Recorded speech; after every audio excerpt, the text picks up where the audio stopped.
여러분 안녕하십니까. 다시 온클이 시작됐습니다.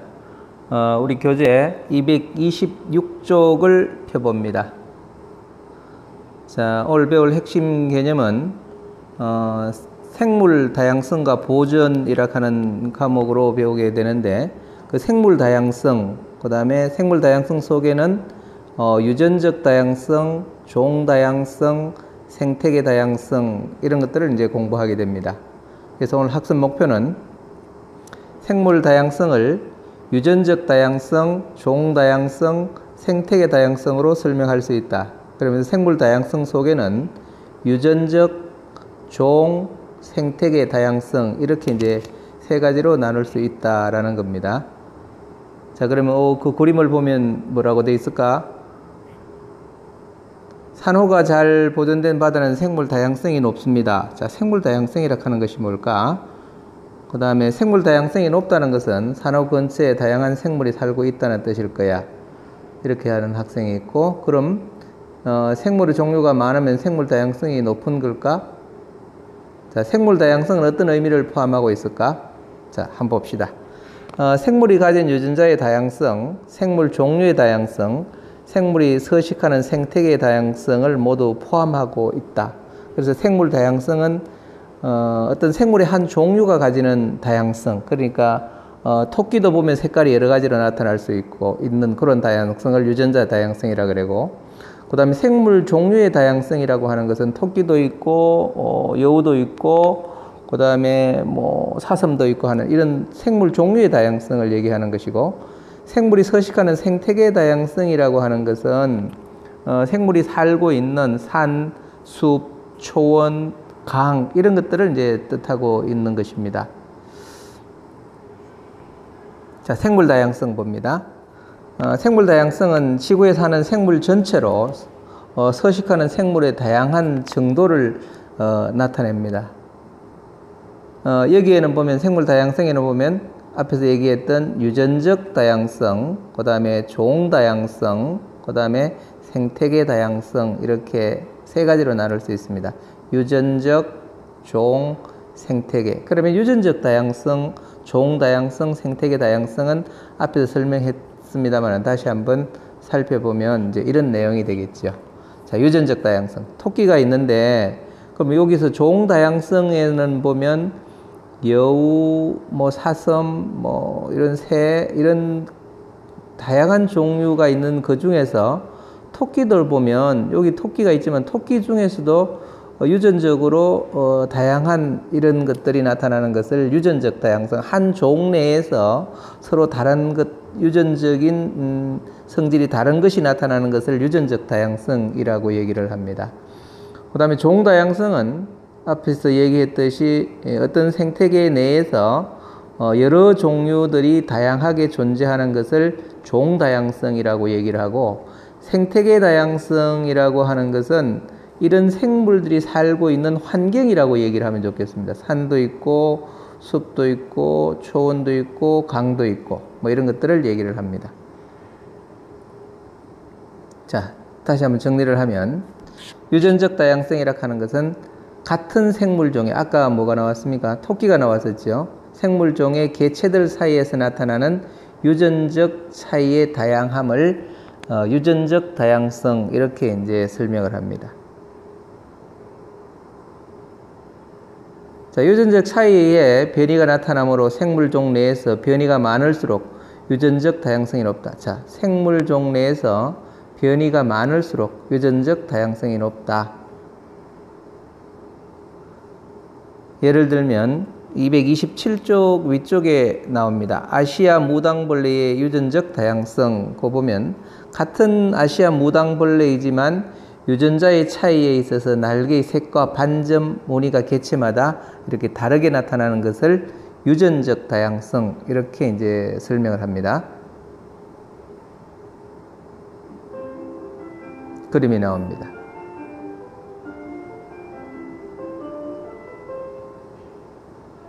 자, 그 밑에 보면 뭐가 나올까요? 씨가 없는 바나나가 멸종에 처한 까닭은 무엇일까? 이렇게 되어 있습니다. 자, 씨가 있는 야생 바나나와 달리 우리가 흔히 먹는 바나나는 씨가 없어서 뿌리를 잘라 옮겨 심어서 키운다. 씨가 없는 바나나를 씨를 얻어 심는 과정을 거쳐 키우지 않기 때문에 품종이 단 하나뿐이며 이 바나나 품종은 현재 곰팡이가 일으키는 질병 때문에 멸종 위기에 처해 있다. 이렇게 되어 있습니다.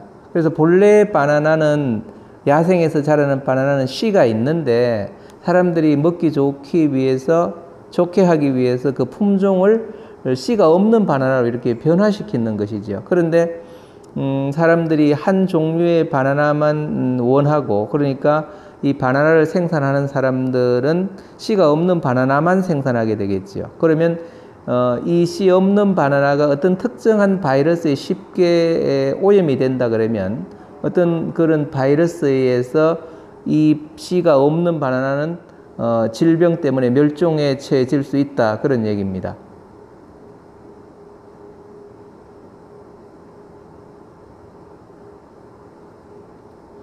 자, 씨가 없는 바나나를 대량 재배하는 까닭은 무엇일까? 얘기했습니다. 우호는 수요가 있기 때문에 그런 거지요.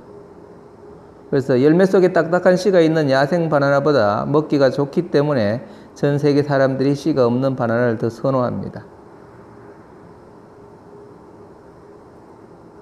자, 얘기가 됐습니다. 씨가 없는 바나나 한 종류만 대량 재배하여 생기는 문제점은 무엇인지 토의해보자. 여러분들 금방 머릿속에 생각나는 것들이 있을 겁니다. 자, 그렇습니다. 씨가 없는 바나나 한 종류만 대량 재배하면 유전적 다양성이 낮기 때문에 바나나에 곰팡이가 일으키는 질병이 생기거나 기온이 변하면 거기에 적응하지 못하기 때문에 쉽게 멸종할 수밖에 없다는 거지요. 유전적 다양성과 생물 종의 보존했습니다. 유전적 다양성이 낮은 생물종은 기온의 변화와 질병의 출현 등 변화하는 환경에 적응하지 못하고 멸종될 가능성이 높다. 유전적 다양성이 높은 생물종에는 환경이 변해도 그 환경에 잘 적응하는 유전자를 가진 개체가 있어서 멸종될 가능성이 낮다. 우리 앞에서 바이러스를 배울 때 어떤 항생제의 내성을 가진 것과 가지지 못한 것이 있을 때 어떤 환경의 변화가 있을 때 그 환경에 견디는 것들만 살아남을 수 있다는 거죠. 그래서 앞에서 본 이런 바나나와 같이 씨가 없는 바나나만 한 종류만 재배하게 되면 어떤 환경의 변화가 왔을 때 거기에 적응하지 못하는 것은 사라지게 됨으로 인해서 다른 다양성이 부족하기 때문에 그 생물의 종이 사라질 수 있는 위험에 처해진다는 것입니다. 그래서 어떤 생물종의 유전적 다양성이 높으면 그 생물종은 보존될 수가 있는 거죠. 자, 그 다음에 이제 종다양성 보겠습니다.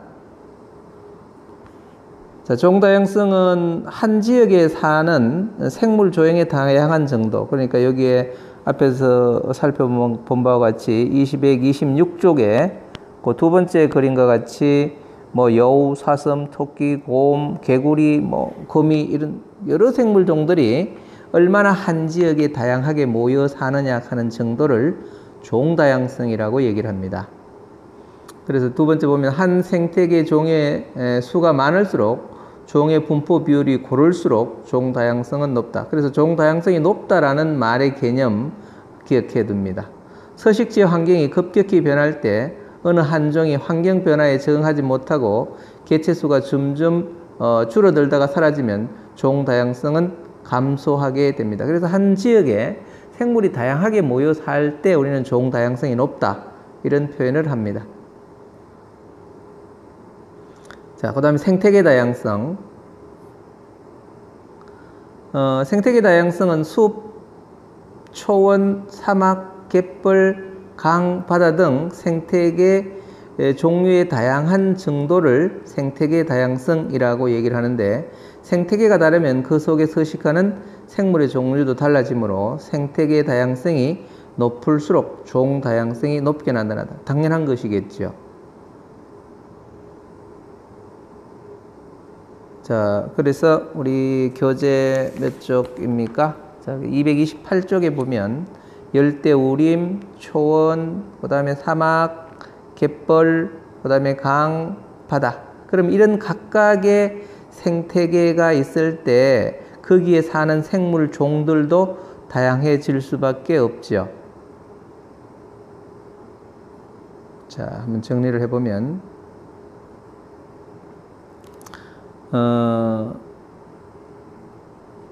바다와 육지가 만나는 곳을 우리는 갯벌이라고 얘기를 하고 다른 말로 조간대 그렇게도 얘기를 합니다. 또는 바다와 만나는 강의 하고는 다른 지역보다 생물 다양성이 높다. 그 까닭을 한번 써보자. 여러분들 생각을 해볼 수 있습니다. 그래서 갯벌에는 어떨 때는 육지도 되었다가 어떨 때는 이제 바다도 되었다가 또 민물과 그 바닷물이 만날 수 있는 강, 하구 이런 데는 생물 다양성이 높다. 왜 그럴까? 여러 개의 환경이 복합적으로 나타난다고 볼 수 있겠죠. 그래서 갯벌과 강의 하구는 서로 다른 환경 요인을 가지는 생태계의 경계에 해당되는 지역이므로 두 생태계의 자원을 모두 이용하는 생물종이 서식하여 다른 생태계에 비해 종 다양성이 높고 그 결과 생태계 다양성이 증가한다. 자, 생물 다양성과 진화 한번 볼까요? 같은 종을 이루는 개체 간의 유전적 다양성에 의해서 변이가 다양해지고 생태계 다양성으로 다양한 환경이 제공되면 자연 선택에 의한 종 분화의 원동력으로 작용할 수 있으므로 종 다양성도 증가하게 된다.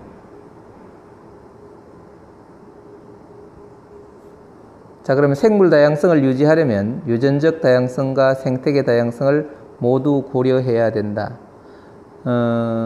자, 그러면 우리가 인간, 아까 바나나 얘기가 나왔습니다만, 일단 그 바나나를 인간들이 선호하는 바나나만 계속해서 재배하게 되면 어떤 환경 변화가 일어났을 때 그 변화에 적응하지 못하게 되면 바나나라 하는 이런 생물들은 지구에서 사라질 수밖에 없겠죠. 그래서 이제 여기에 우리 인간들의 노력도 함께 이루어져야 된다라고 생각을 합니다.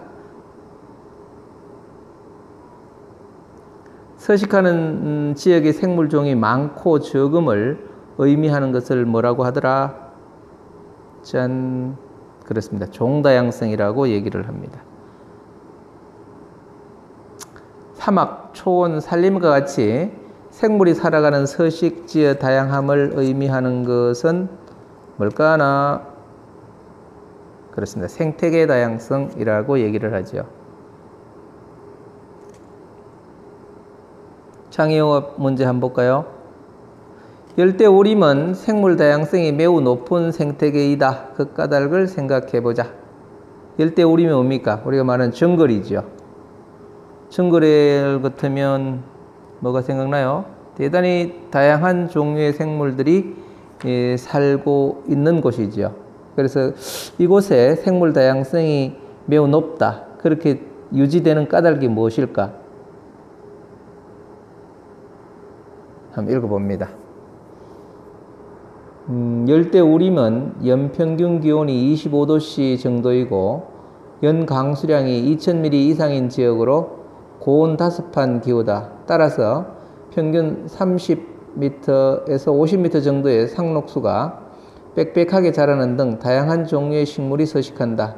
식물이 많아지면 그 식물들을 주식으로 하는 곤충과 초식동물이 많아지게 되고 그 곤충과 초식동물들을 주식으로 하는 육식동물도 많아지게 된다. 그러므로 열대우림은 생물 다양성이 매우 높게 나타난다. 이렇게 얘기할 수 있습니다.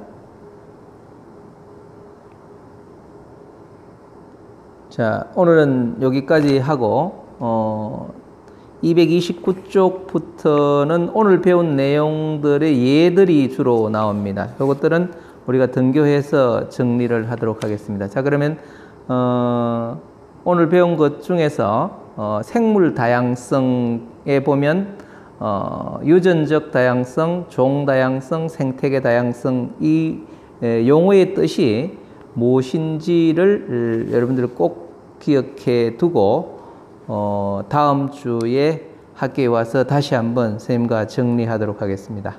자, 오늘 고생 많았습니다. 한번 꼭 책 내용을 다시 한번 읽어 보도록 해요. 자, 여러분 사랑합니다.